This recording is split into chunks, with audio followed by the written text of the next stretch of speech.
November is a month marked by storms in the Philippines, but few are as unforgettable as Typhoon Yolanda, which struck on November 8, 2013. Known internationally as Haiyan, Yolanda was one of the strongest tropical cyclones ever recorded. Its fierce winds and massive flooding caused widespread devastation, leaving thousands dead and millions displaced. The memory of Yolanda remains a stark reminder of nature's power. 200 kilometers per hour, pwede pong umabot. This storm is sandy size in width. This is the entire country of the Philippines. And so there's a lot of bubble here. There's a lot of water under this storm. There's going to be storm surge. It doesn't even matter what kind of a building you have. It's going to sustain some damage. Ayon sa Joint Typhoon Warning Center sa Amerika, may lakas na 314 na kilometro kada oras ang bagyong Yolanda nang maglandfall. Tinalo nito ang record na naitala ng Hurricane Camille noong 1969 na may lakas lang na 306 na kilometro kada oras nang maglandfall sa Mississippi sa Amerika. Pero sa Pilipinas, naitala ng Pag-asa ang super bagyong Yolanda na may lakas na 235 kph at may pagbugso ng 275 kph. May paggalaw ito na 39 kilometers per hour sa direksyon ng Pahilagang Kanluran. Ito ang pinakamalakas na bagyong tumama sa bansa ngayong taon. Nakunan pa ng imahe ng satellite ang Yolanda nang papalapit ito sa bansa. Umabot sa 600 kilometro ang lawak ng diameter ng bagyo. At ayon sa National Oceanic and Atmospheric Administration ng US, kung ikukumpara natin ito sa Europa, lalamunin ni Yolanda ang London, Amsterdam, Paris, Brussels, Zurich, Berlin at Prague. Pero kahit ito ang may record ng pinakamalakas na tropical cyclone na naglandfall, pang-apat lang ito sa mga bagyong maituturing na pinakamatinding bagyo sa buong mundo. Numero 1 pa rin ang Super Typhoon Nancy noong 1961. Pangalawa ang Super Typhoon Violet at pangatlo ang Super Typhoon Ida noong 1958. Sa Pilipinas, pasok sa top 8 si Yolanda sa listahan ng pinakamalakas na bagyong naglandfall sa bansa. Una sa listahan ang bagyong si Sening na tumama sa bansa noong 1970. Sinundan ito ni Herming noong 1978, Trining noong 1991, Anding noong 1981, Saling noong 1985, Ruping noong 1990, Yolanda ngayong taon at Hilda noong 1959. Ako po si John Philip Lapides, isang civil engineer and science research specialist ng storm surge component ng Project NOAA. Yung sa Yolanda, nangyari sa Yolanda, isa siyang special case kasi napakalakas talaga ng bagyong Yolanda.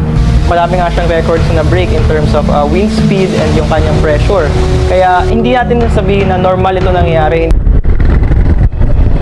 Mahigit sa 9 milyong Pilipino sa 41 probinsya sa buong bansa ang naapektuhan ng bagyong ito. Kabilang narito ang mga probinsya ng Cebu at Bohol na bumabangon pa lang mula sa epekto ng 7.2 magnitude earthquake noong nakaraang buwan. People have evacuated, but there are a lot of people still here. We have seen roofs collapse. We have seen signs go down. Una itong naglandfall sa Giwan sa Eastern Samar ng alas 4 ng umaga noong Biyernes. Sunod itong bumagsak sa bayan ng Tolosa sa Leyte ng alas 7 ng umaga. Pagkatapos noon, naglandfall ito sa Daan Bantayan sa Cebu ng alas 10 ng umaga at bumagsak muli sa Bantayan Island sa Cebu ng 10:40 ng umaga. Naglandfall ulit ito sa Concepcion, Iloilo ng tanghali. Dumaan din ang bagyo sa Aklan, Antique, Occidental Mindoro bago ito muling bumagsak sa Busuanga, Palawan, alas 8 ng gabi noong Biyernes. Bukod sa mapaminsalang hangin at walang humpay na pagbuhos ng ulan, mas naging mapaminsala ang tinatawag na storm surge.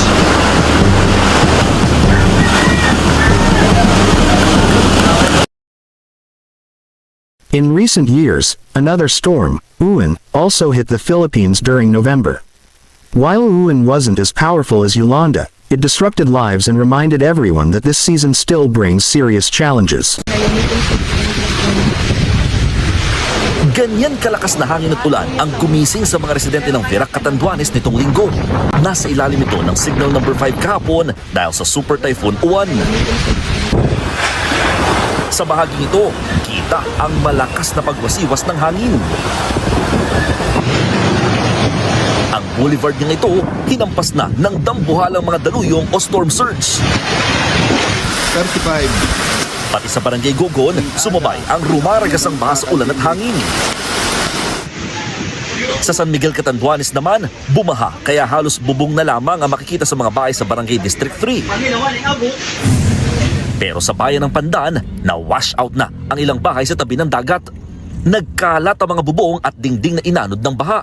Umapaw na naman ang mga daluyan ng tubig dahil sa lakas ng ulan sa bayan ng Panganiban. Sa Camarines Sur, hinampas na rin ng matataas na alon ang bahaging ito ng Karamuan. Halos lamunin na ng dagat ang mga kinatatayuan ng bahay. Sa bayan ng Nabua, sinuong ng mga rescuer ang abot baywang na baha kahit madilim para sagipin ng mga residenteng natrap sa kanilang mga bahay. Katakot-takot na alon din ang humampas sa mga bahay sa gilid ng dagat sa Rapu-Rapu, Albay. Ang mga gusaling ito naman sa Kamalig, winasiwas na ng malalakas na hangin. Pero habang binabayo ang Kabikulan, ang Aurora ang tinutumbok ng bagyo.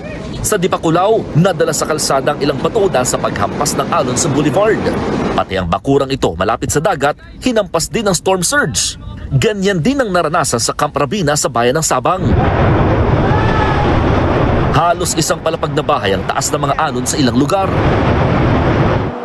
Pasado alas 9 ng gabi ng linggo nang unang maglandfall ang super bagyong Uwan sa Dinalungan, Aurora.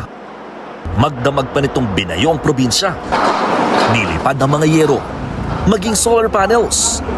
Bago nito, maaga nang lumikas ang maraming residente. Tulad ni Wenchel, nakakapanganak pa lang. Baka po maabutan po doon ng baha. Siyempre po malapit po kami sa ilog, kaya nagwo-worry po kami para sa baby ko. Ang Isabela na muntik masapul ng mata ng bagyo, hindi rin nakaligtas sa malakas na hangin at ulan. Halos mag-zero visibility sa Etchagi patungo sa Santiago City sa Isabela. Mga kapatid, halos wala ng direksyon yung lakas ng hangin na bumabayo dito sa Santiago City sa Isabela. Sinasabihan din ito ng malakas na buhos ng ulan at mahigit ilang oras na rin itong nararanasan itong hagupit ng superbagyong Uwan dito sa lugar. Sa tala ng Isabela PDRRMO, aabot na sa halos 5,000 pamilya o lampas 14,000 individual ang pansamantala munang lumikas. Marami sa kanila nakatira malapit sa dagat at ilog o sadyang mabilis lang bahain ng lugar. 3 gate ng Magat-Dam ang binuksan para makatulong na hindi umapaw ang level ng tubig dito. Naramdaman din ang bagyong Uwan sa La Union. Naputo lang sa nga ng maraming puno at bumagsak ang ilang poste ng kuryente. Mahigit 100 pamilya na nakatira malapit sa dagat ang binigyan ng temporary shelter sa Baknotan. Pero karamihan daw ng mga padre de pamilya hindi lumikas para magbantay sa kanilang bahay at mga bangka. Madaling araw naman kanina nang maramdaman ng bagyo sa Cavite. Ang Amaya Elementary School sa Tanza, halos mapuno ng 700 evacuees ang 4 na palapag na gusali. Ang ilan sa kanila, na-wash out ang bahay dahil sa malakas na alon.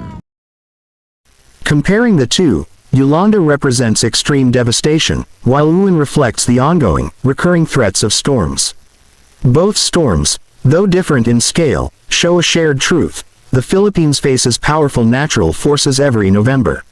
And yet, time and again, its people show resilience, rebuilding and preparing for the next storm.